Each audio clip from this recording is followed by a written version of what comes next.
Hello and welcome to the Gooner Talk. Back again with you guys for another episode of our Raw Reaction series. Joining you, unfortunately, after the morning, after the afternoon of Arsenal's 3-3 draw with Southampton. A really disappointing game and one that we're going to talk about. I now have to apologise for my voice. It's not in the best of form. Yesterday evening, it's fair to say that we all here in Chicago just enjoyed ourselves and just tried to forget about the troubles of yesterday evening. But now we're in a situation where we're going to try and enjoy ourselves again today. We're going to have a podcast. We're doing a live show here, and I'm very much looking forward to it. I'm also hoping that you can hear me more clearly. I'm very thankful to Mike from the Goodness Pod for lending me the microphone. So I'm hoping that's coming through. So do let me know in the chat box if this is indeed coming through a lot more clearly and crisply for you. Let's go to the chat box and say good morning to people joining us. Oh, Dave, good morning to you, to Tabo, to Gunner Dudes, good morning, NSW. I'm also not able to use my mouse because I've only got one USB slot, so I'm having to use the touchpad. So I might be a little bit less efficient with the tapping on today's show. Josh, good morning to you, to Marcus, Ernest, good morning. And hope plenty of you are having a fantastic week. I hope you've had a great weekend, except from the football, which sucks. So yeah, that's really, really frustrating. But it is what it is. And we're going to move on and talk about the game as much as feasibly possible. Now, it's saying for me in the top left-hand corner of the screen for some reason that there are no listeners, despite the fact I can see everybody in the chat box. So I'm hoping that this is still coming through and the show is indeed live. I might have to refresh my thing quickly just to check. Apparently it's not. It might drop live late. I don't really know why it hasn't dropped live, but StreamYard is clearly having a bit of a funny 5 seconds. I'm going to push through and hope that at some point it does go live. I think it has actually just gone live. I don't know why it's cut off that section of the show, but it's cut off that section of the show. For those that have joined us late, actually, you haven't joined us late at all. YouTube StreamYard is messing up. It's about as efficient as Arsenal in goal yesterday. That's probably the best place to start. Aaron Ramsdale cannot do what he does. By the way, I've not got any slides because it's bad enough to get up a ridiculously early o'clock in the morning now anyway, and then putting a whole slideshow together without the use of a mouse is not the best way forwards. So I'm going to be talking, and then in part two, we'll of course get your thoughts and questions and stuff. The worst possible way to start the game is in that moment, and it's a lack of composure. It's a lack of thought. Yes, it's quite clever from Alcaraz, who's hiding behind Thomas Partey. But you've got to just be a little bit. You've got to be better in that moment. You've got to be more efficient in that moment. You've got to be cleverer and more sensible. Like, I get the idea of playing the pass between the lines if you're in a position where it's more comfortable, but in those moments, just don't do anything silly. In those opening parts of the game, just play the ball into the wide positions. Now, with the benefit of hindsight, it's really easy for me to say that. It's really easy for me to sit here and say, "Oh, Ramsdale should have done this. Ramsdale should have done that." But it's difficult to not point out those what seems obvious now as what was a more simple pass, probably out to the wide areas, and then it cost us. And then you're in a position whereby you go and try and push to get the equaliser, and Arsenal did push, and they were trying to get it, and then on the counter, we just get ripped open. Loads of space in behind. Great ball to Walcott. Gabriel arguably should do better. And Walcott finishes. And again, you can point the finger maybe a little bit at Ramsdale, who I thought could have got down a little bit quicker. Again, you might say that's harsh, but I feel as though with his weight in the direction that he was moving, he was still able to get a hand down and maybe could have predicted it and try and preempted it a bit sooner. But that could be harsh. But Walcott scores. It's 2-0. And you're thinking, wow. Like, we've all been thinking about City. So much of it. So many of us. Most of us have been thinking about City. And in yesterday morning show, I said that we should be not considering City and that we've got to get past this Southampton game first because it's what many might describe as a bit of a trap game. And we did think about that. And we were distracted, I think, by the game at the weekend. And we now find ourselves 2 goals down and having to try and get back into the game. Now, we did get back into the game relatively quickly. Martinelli getting on the end of Saka's cross. Fantastic finish from Martinelli, who I thought had a really good game. Saka too, one of Saka's better performances. Ultimately, we have to look defensively at what we did or what we didn't do. That's still one of the reasons why we didn't win this game. And We go into half time at 2-1, very much still with our tails between our legs, but emboldened by that goal. And so going into the second half, you have to score early. You got to come out the traps. You got to be quick. You got to be ferocious with what you do. But there was a change that I wanted to see at half time because Fabio Vieira had a really, really poor first half. He failed to offer anything. He failed to influence the game in any way, shape, or form, in my view. He made poor decisions, poor shot choices, poor final ball choices, and the absence of Xhaka was obviously there and plain to see. It is There is an irony that obviously a lot of us have said in the past, and still people say it now, even though he's had a fantastic season, that we need to upgrade on Granit Xhaka. Then we need to find somebody that can bring us something more. And yet, when we don't have Granit Xhaka in the team, we suffer. We suffer significantly. Every single time he's not playing, we feel that absence. And that goes to show the importance of a player of Xhaka's quality, of his integrity to the team. And again, we lose a player of real importance for a massive game because Xhaka was unavailable due to illness. And that meant that we weren't just losing Saliba, we weren't just losing the opportunity to play Tomiyasu, but then we lost one of our best players of the season in Granit Xhaka for this game. And hopefully he's going to be fine and good and ready for City. Otherwise, we're going to be in more trouble because we need him. We really need him. So we go into the second half, and the change doesn't come quickly enough for me. As I said, I wanted to see Vieira off. I tweeted at half time saying that I wanted to see Vieira off and Trossard on. That was the change I wanted. And eventually it did come. Eventually we did see that change. Eventually we did get that change. And eventually Vieira came off and Trossard came on, who I thought Trossard's influence on the game was great. His technical ability is good.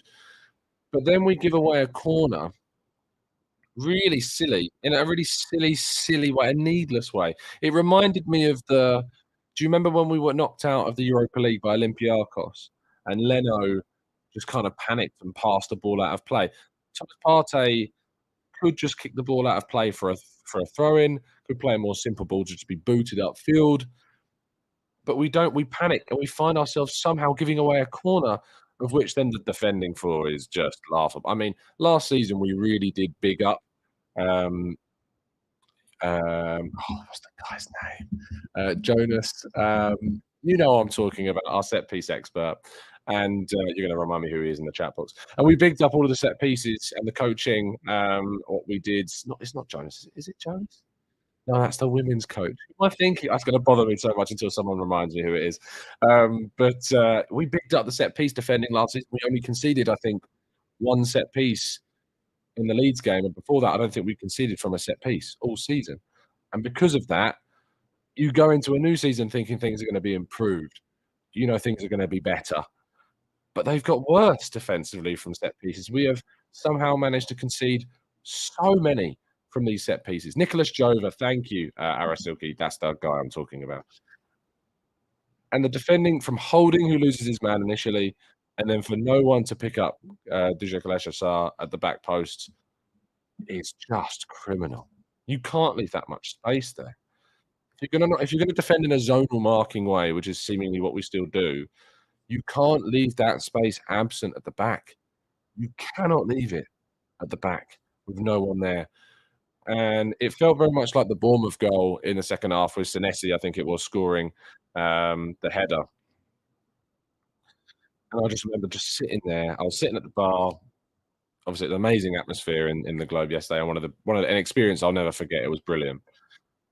And look, anyone who has any kind of preconceptions about supporters abroad, you need to get yourself out to places around the world and watch these games because the passion, the same level of frustration that we all feel, it shows you how, like, even though around the world we may not speak the same languages, the passion that can be, and I know obviously we're speaking the same language in America, but you know what I mean, in terms of places around the world watching Arsenal, that same level of passion, that same level of attachment, that same level of fervor in a fan, it crosses borders, it crosses languages, and the mood in the bar when we conceded that third goal was one of like real shock and awe. Like when we conceded the first goal, it was so early in the game that you thought, no, I feel okay. Even when we conceded the second goal, It was gutting because after we scored the first ourselves, um, we managed to get ourselves in a position where you thought momentum was with us. But that third goal, that's the goal.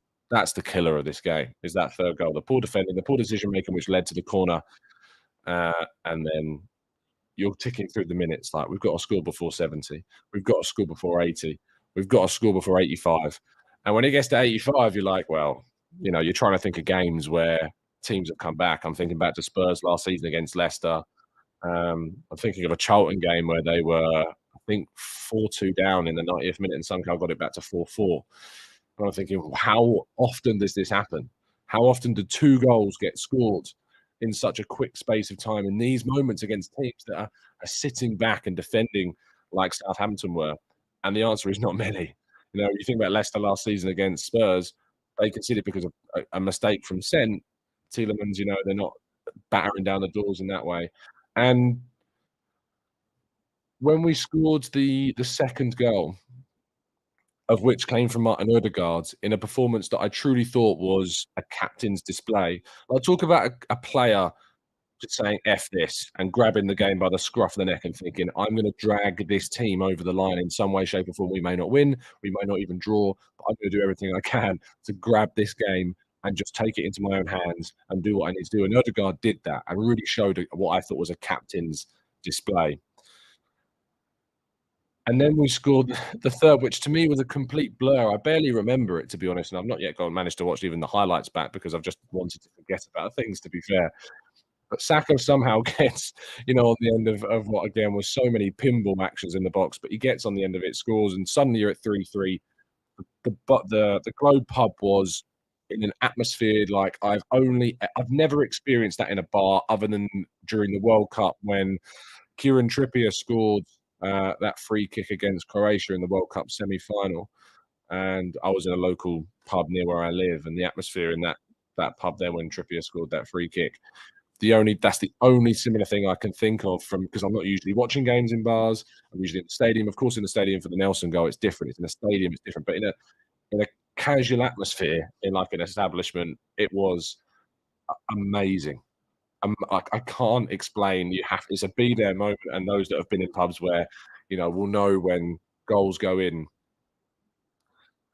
It's an experience like no other, and it's why we love this sport. And then you see the clock go up, and it's 8 minutes, and they're adding 8 minutes onto the game, and you're thinking, "We're going to do this. That's so much time. Like we are going to do this. 8 minutes. We're going to get it." And then the Nelson strike that just goes. By the way, Nelson, fantastic, brilliant. I mean, if you're talking about a player that makes an impact from a bench, it's not Eddie Nketiah, and again, how Eddie Nketiah is coming on. I thought we could have brought on someone like Smith Rowe. Eddie Nketiah's record coming off the bench. I get why you bring the striker on, sure, and he scored late against Man United, but his record from the bench compared to other players, there's conversations to be had about Smith Rowe. I'm sure we'll have them again. But Reece Nelson, my goodness, like that, it really does make you think that a contract for this guy has substance, has worth, has an impact, makes a difference, and he brings something to the table, and has the potential to prove himself. Um, but when those 8 minutes are up and Nelson's strike is deflected, when Trossard hits the bar, when what on earth was Thomas Partey doing shooting from there? You've got Odegaard completely free to your right, and you just blaze it. It's a lack of composure. And the game ends, and it feels like what you've just witnessed, the two late goals, it's like so much rush of positive emotion that then just dissipates immediately as you realise the gravity of that draw and what it means and what it's done to this season and what it now means for the Manchester City game. I felt as though in that moment I was saying to myself, I can't believe we've blown it. The title's over. And obviously, then in reflection, you're going, well, ironically, the pain and the irony is that it's still in our hands.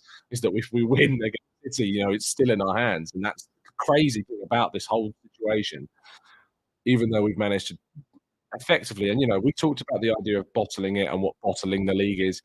I said that you can't bottle a league going up against Man City, and if Man City just outcompete you to the title, you can't bottle that. However, if you're going to drop points to West Ham, and then you're going to drop points at home to Southampton with mistakes that you have done yourself, with penalties that you've missed, unfortunately, the argument that Arsenal have bottled it is very strong. Very strong. You can't ignore that. You can't be stubborn and turn a blind eye to that situation.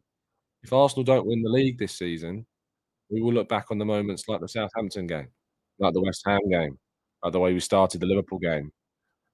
And I think the reason why you've ultimately seen what you've seen happen is obviously a lack of experience in regards to a title race.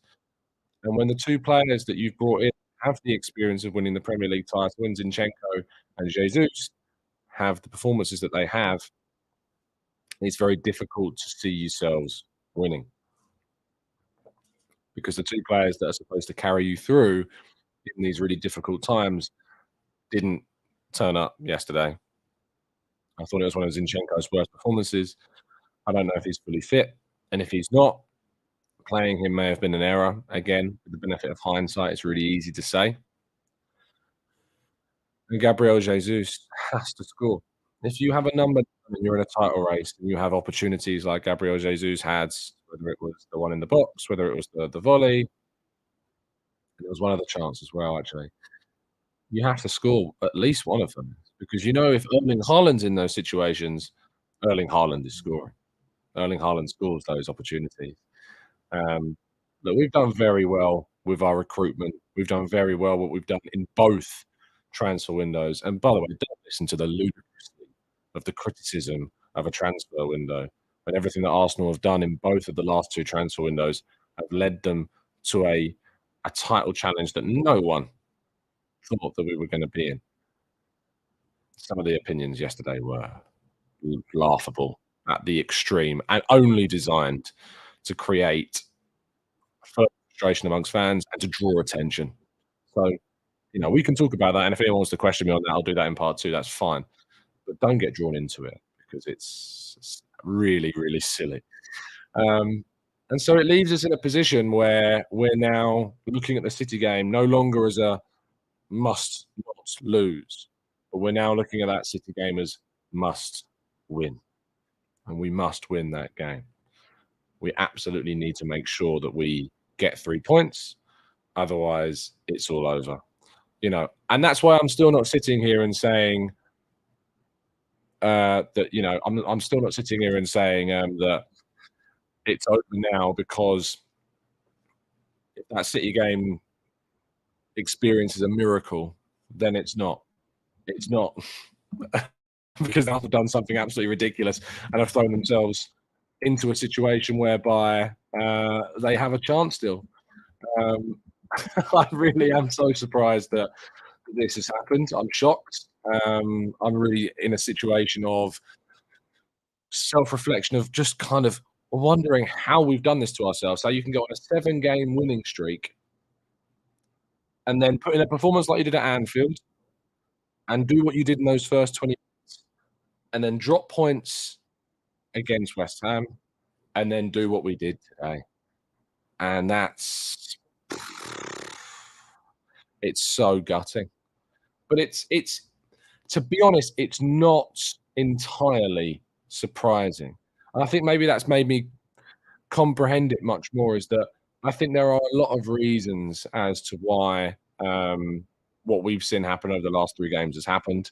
I think the misfortune with injuries is frankly a joke at this stage. Like losing William Saliba and Tomiyasu at the same point, so that we have to use our third, arguably fourth choice centre back for 4 straight games, including some really tricky 5 straight games, including some really tricky fixtures, obviously like Anfield, West Ham away, and you can argue yesterday's game, you know. And the thing about Holding is, like, I wasn't sitting after the game and saying the reason why we've not won this game is Holding. Holding made a mistake with the third goal, should have done better on the corner, and the reason why we dropped points against West Ham again wasn't to do with Holding, but to suggest that we wouldn't be better with Saliba in the team would be naive. Who is anyone kidding if you don't say that? If Saliba was in the team, we'd be better, and the influence on things would be better. But it's nothing to do with Arsenal not upgrading or not replacing Holding soon enough. Arsenal in the last 2 transfer windows did that. They brought in Ben White and they integrated William Saliba into the team, and we signed Takehiro Tomiyasu. We've brought in 2 players. We've integrated one more player who we had on loan into the team to push Holding down to fourth choice in the team. It's nothing to do with the fact that we didn't replace him. So anyone pointing fingers at recruitment around why didn't we bring in a better player than Holding? I'm sorry, but hindsight is a brilliant thing in this scenario, sure. But we've done the business to make sure that Holding is our fourth choice in this scenario. And yet we're in a situation where, unfortunately, now injuries have hit us again in a horrific circumstance that's left unable to do anything else. And I don't buy into the people that say we should have played Tierney at right back, we should have played Walters at right back, so we didn't have to play Holding. Holding is the fourth choice natural centre back. You don't then start throwing jigsaw pieces into places in the puzzle that don't fit. When you've got one that does fit, it's just not as good as the one that was there before. That's part of football. You use your backup options. And it is a backup. I don't like the word backup, but fourth choice in that position is backup. That is the way. But losing Saliba Tomiyasu in that moment has probably been the biggest impact on our season. I think that's been the biggest reason as to why we are where we are. Obviously, Arteta's substitutions in some of the games has rightfully come under scrutiny. I didn't really have too much of an issue with the substitutions. As I said, Smith Rowe instead of Nketiah maybe would have been the only change I would have made. But Arteta really went for it in the second half.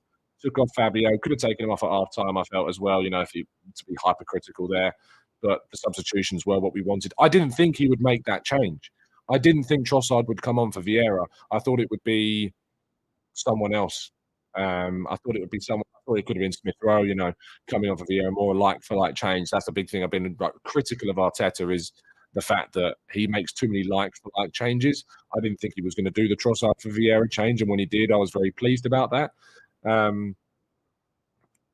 But when you set out your team and when you go into that game, Arteta can't stop Ramsdale from doing what he's doing.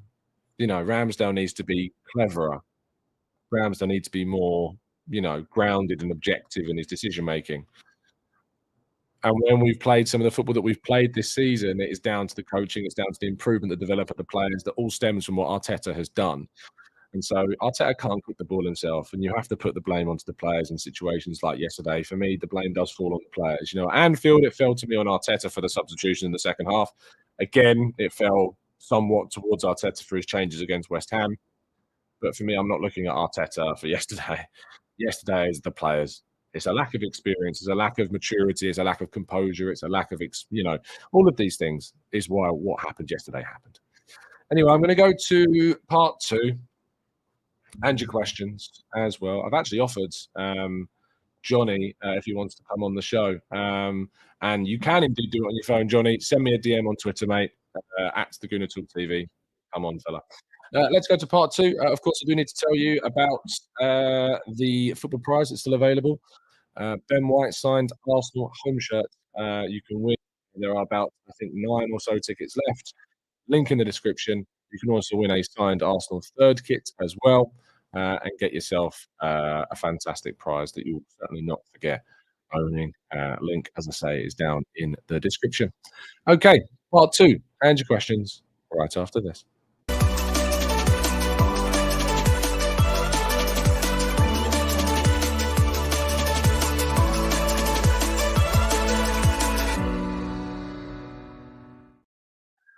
Okay, let's go into the chat box then and go through plenty of your comments. Okay, let's go on the wrong tab. Where is it? There it is. Matt G says, I was really hoping Vieira would have a decent performance. Me too. I feel really let down. He was the person I would have played. I would have played Zinchenko left back. Maybe Zinchenko goes into midfield, but still, then I think in this game, you play Vieira. He's the player you've brought in. He has to play better than he's played. Not good enough. James says, when that Trossard made was electric, felt for sure like that was going to win us the game.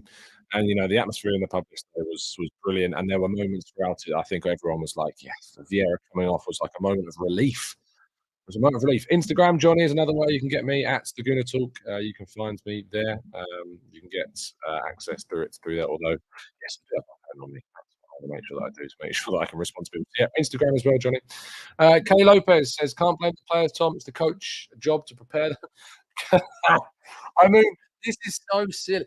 Go back and watch the first game and tell, what do you think Arteta should do? I feel as though Arteta should have jumped on, whispered in Ramsdale's ear and gone, I don't think you should pass that there. I don't think you should do that. So yes, Ramsdale's pass to Alcaraz was clearly his fault. Clearly his fault. It's ridiculous. It's ridiculous.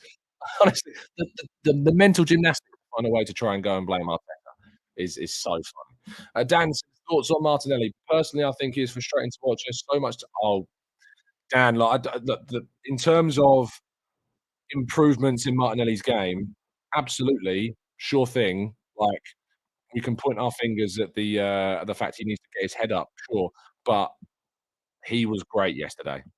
He was fantastic. Absolutely fantastic. You can't point the finger, um, you can't point the finger at someone like Martinelli yesterday in any way, shape, or form. I can't even be frustrated about Martinelli because he drove that team. I was gutted when he came off. I don't really know why he did. Arguably, he was shattered, and I think he probably was shattered. But you can't point the finger in any way, I think, at Martinelli yesterday in any way, shape, or form. I thought he was one of the biggest reasons as to why he did what he did. Aditya says, "Mike, I agree, he should have been on the pitch." So is that in regard to something Mike said in the show? I need to know who. Martinelli's sub was extremely dubious. He did not look happy about it. Yeah, obviously that kind of builds onto what we just said. So I think I absolutely agree in regards to what you're going to consider a sub that's the right one to make. Martinelli was a real strain. I thought we might take one of the centre backs off. You're so desperate for a win in those moments. I really thought that we might see something different. And ultimately, we didn't. We saw Eddie Nketiah coming on, which is always going to be frustrating because he's not scored. He's not scored coming off the bench for like something like 2 years. So why we would ever find ourselves relying on him in those moments is never going to find something coming your way, if you like, and it just didn't. Gunnar says we're a young, inexperienced team ahead of schedule that's starting to run out of steam, and I feel the pressure of the juggernaut that is Man City. We've got us disappointing circumstances, but nothing to be ashamed of. There's not a lot. I've got. If you're ashamed of Arsenal, then screw your head on a little bit tighter because there's no. I'm not ashamed of my club. What they've done this season is amazing, and I know the reasons why we are doing what we'd like. It's there's no one. There's no one perplexed at what's happened. We all know what's going on. We all know that the injuries have cost us. We all know that individual errors due to through a lack of experience in the young team has cost us. We all know that Arteta's in-game substitutions are the biggest area of development that he has as a coach. And all of those things combined with obviously the presence of Manchester City, all of those things have led us to where we are. And it's mad to think that we're still unbeaten since February. We've not lost since that game against Man City. And we find ourselves sitting here going, we've blown the league because we've drawn the last 3 games after a 7-game winning run, which we responded to Man City's defeat really, really well. I, you know, all of these things have led us to where we are. And that's why I'm certainly not ashamed. What we did in the summer was great. The business we did was great. What we did in January, we did whatever we could in January to get us to where we are, which is why I'm still waiting on anyone who disagrees with that point to send us a DM, of which is still waiting to happen. And the signing of Trossard when we couldn't get Mudryk, which we were so close to signing until Chelsea obviously hijacked the deal. And then the Caicedo thing, 70 million pounds we put on the table for Caicedo, way over what the guy's worth. Like, he's a 50 million pound player in that moment for me. He's been in the Premier League for just around a year, joined for pennies, absolute pennies. And we put a 70 million pound bid. We did what we could.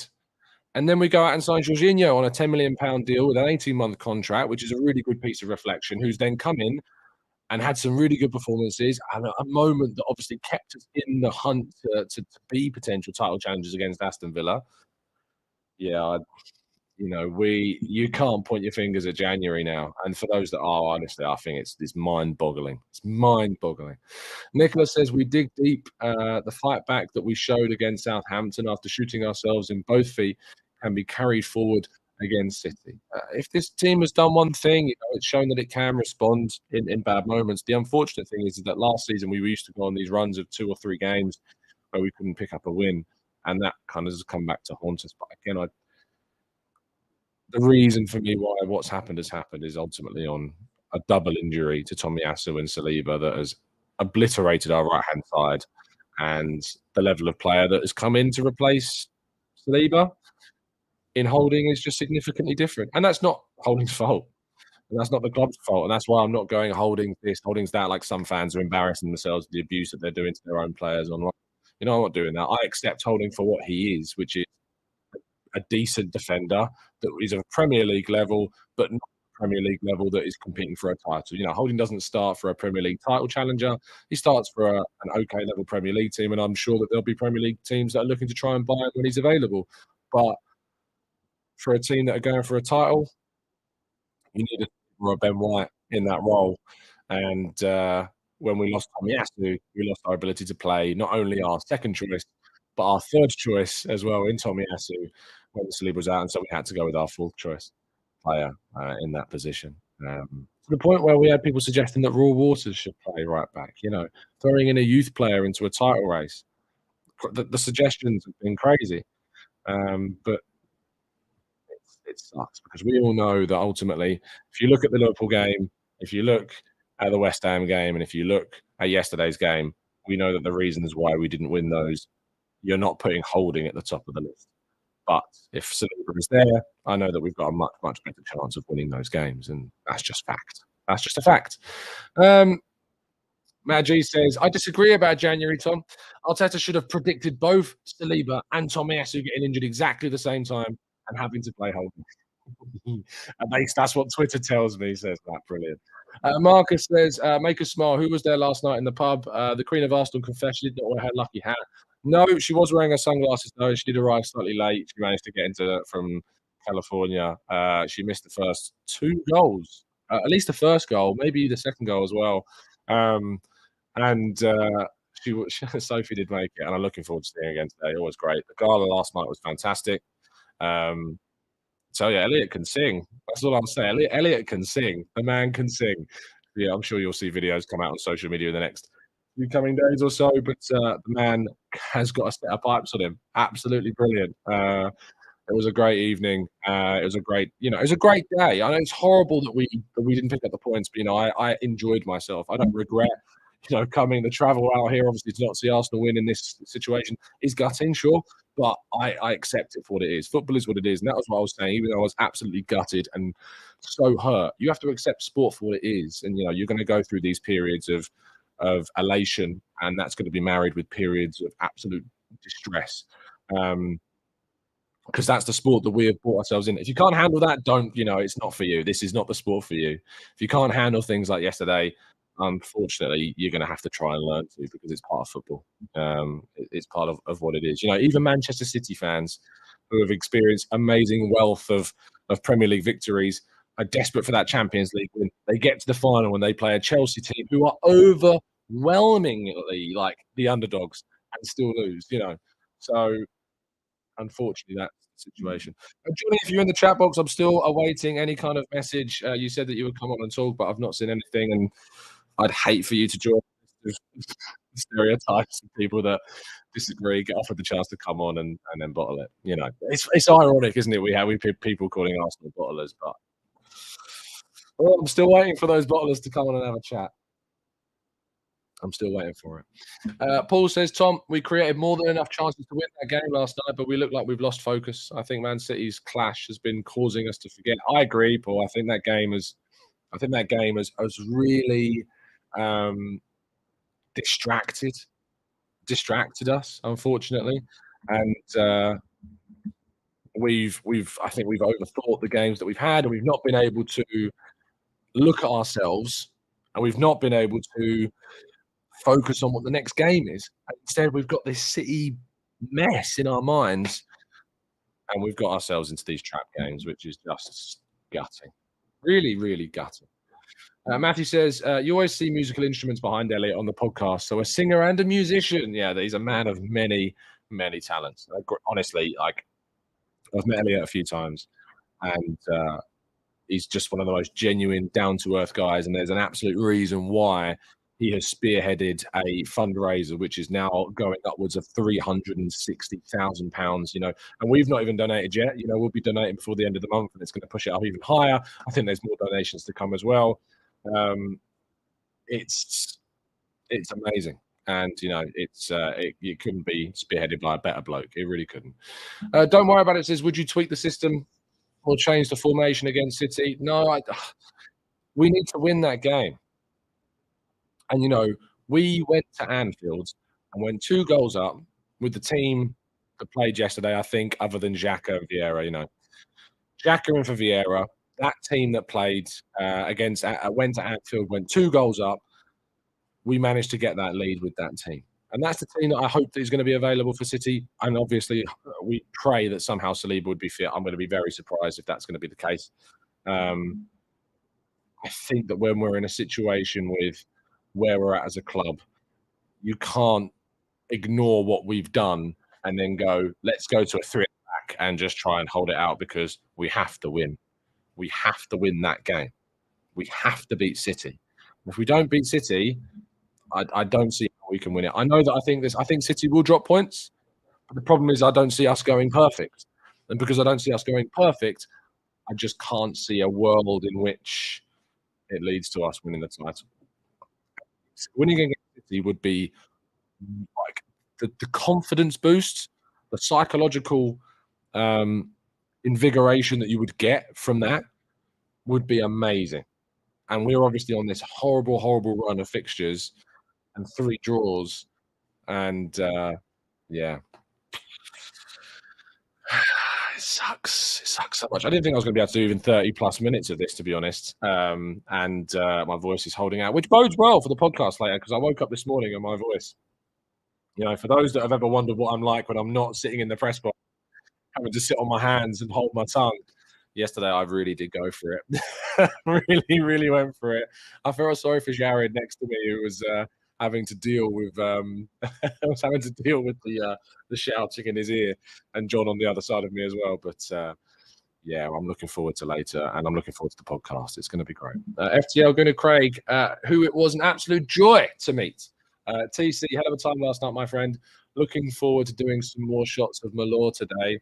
Also, a shout out to Tom from Tampa. Um, for the record, my voice is destroyed. Like it's like pouring gasoline down your throat. You can only imagine what that would do to your vocal cords. So, with respect, I'm going to turn down the Malort. I can't do another one. I said I'd do one, and somehow I've ended up doing 2 already before the last day. So it's just not happening. Like I need to protect this. I should ensure this. I can't be wrecking it with more shots of paint stripper. I really can't. Um, Luke says, I know this is an Arsenal channel, but do you think it's better in the Champions League to play teams from your own league like Inter or other teams like City has to? I see what you mean, like with Napoli playing Milan. I don't think it makes a difference, all that. Every game's different. I don't think it matters who your opponent is in the Champions League. I think every team in the Champions League, when you get to the quarter-final stage, is good enough to focus on their own game and to try and win the game in their own way.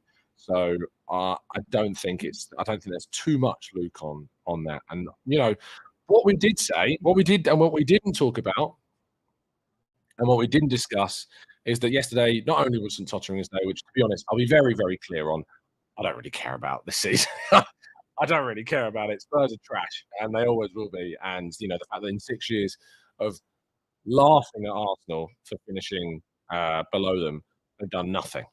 Absolutely, I wrote a piece about it. Like it's hilarious. I nearly swore then. It's hilarious how funny it is that in those 6 years they've done jack. They've done absolute jack. We won an FA Cup. We've got closer to winning a title than they ever have. And now what I think is the distraction of Champions League. That's confirmed. That's that's what we set out for at the beginning of the season. That's what all of us was our minimum expectation. Our minimum expectation for the season was to make sure that we qualified for the Champions League for this season, and we did that. But obviously, things change, and we've given ourselves and had given ourselves a great opportunity to try and win a title. And what sucks is that right now my feeling is that I don't think it will happen. It still can. It's not completely over, but it's going to require a monumental moment, game, 90 plus minutes on Wednesday night, of which I'm now found out I'm going to be there. So that's going to be an experience. No away. For the record, I wasn't at the game yesterday and we didn't win. So your curses, you can throw them out the window because, so going to City on Wednesday is going to be a footballing pilgrimage, if you like, of praying and hope and just keeping fingers crossed that we do the right thing and that we can do the right thing. Drew says, "I'm definitely not a tactical expert, but what do you need to do in order to establish our aggressive style that we've shown all season against Manchester?" Drew, if I knew the answer to the question, I think I'd probably be a football manager because we all know what we're capable of. We all know what Arsenal Football Club can do. We all know that when we go to Anfield and put 2 goals in, or go to West Ham and smash 2 goals past them, or go to Old Trafford and score and see your goal then wrongly ruled out, or go to Tottenham and win comfortably, or absolutely dominate and batter Chelsea, beat Liverpool. We know what we're capable of doing. We know what we're capable of achieving, and if we can replicate that in Wednesday's game, then we can have a great hope of getting something from that fixture. But unfortunately, unfortunately, it's difficult to be really optimistic right now, Drew, about the fact that if we can replicate that. I hope that we can. I know that we can, but to be optimistic about it and expect it is another thing, and that's what's I'm gonna have to end the show there. You know, I've really tried to give the time of day that really did disagree on a point to come on, but we only do so much. Another name added to the long list that we all know about. Thank you, everybody, for listening. I really appreciate your time, as always. It's been an absolute pleasure to speak with you. I'm looking forward to doing the podcast later with a fantastic, a brilliant crew of people. Mike, who's hosting, is going to do an amazing job, as he always does.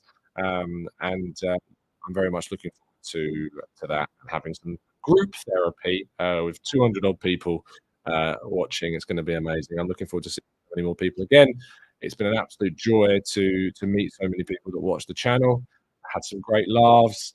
Had some great anecdotes, stories, origin stories, if you like, about like where people have started supporting Arsenal from, their experience of starting supporting Arsenal, meeting parts of their family, their other halves. It's been amazing. Yeah. So thank you to everybody that's made this trip what it is. I know that Arsenal couldn't do the business entirely, but you know, they at that moment when we scored the third goal will stay with me forever. Ended up smashing a glass by accident. It wasn't me, it was all John. I said to John, "Was that me?" And "Was that you?" And he said, "No, it was both of us." And I don't know how 2 people can break a glass, John. But I don't remember hitting it, but I don't remember much from that moment, to be fair. It was a great moment. A great, great moment. Nicholas, the live show, I don't know what's going on, whether it's gonna be released later on.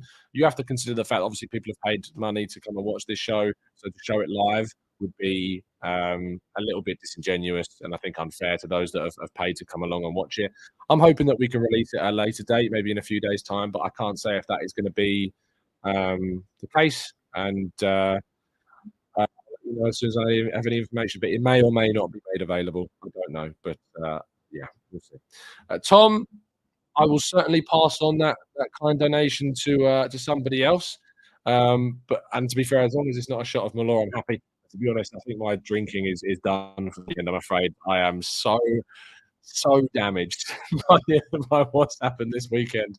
It's been great, and I've enjoyed every second of it. But yeah, thank you for listening, everybody. Please do drop a like on the video. Please do subscribe to the channel if you're new around here with those notifications turned on, so you never miss a show. I'll be back tomorrow morning for the final. For the final one, is it what day is it? Oh, I've got 2 more. I'm forgetting when I'm going home.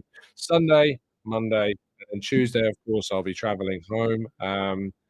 And there won't be an 8 a.m. show on Tuesday. But on Wednesday morning, 8 a.m., there will be normal UK time. But yeah, we've got 2 more shows here in the US at 2 p.m. UK time, 8 a.m. CDT. So tune in.